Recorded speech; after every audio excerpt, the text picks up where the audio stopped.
గత 30 రోజులుగా ప్రచార కార్యక్రమాల్లో పాల్గొంటున్నాం.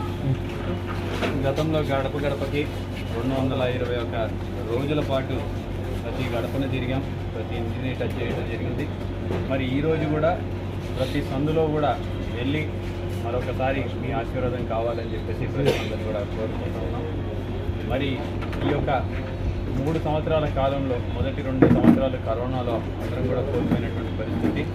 మరి ఆ సమయంలో ఎన్నో వేల కోట్ల రూపాయలు ప్రజల కోసం ఈ ప్రభుత్వం ఖర్చు పెట్టిందనే విషయం కూడా ప్రజలు గుర్తిస్తున్నారు. మరి ఆ కరోనా లాంటి కష్టకాలంలో జగన్మోహన్ రెడ్డి గారు తీసుకున్నటువంటి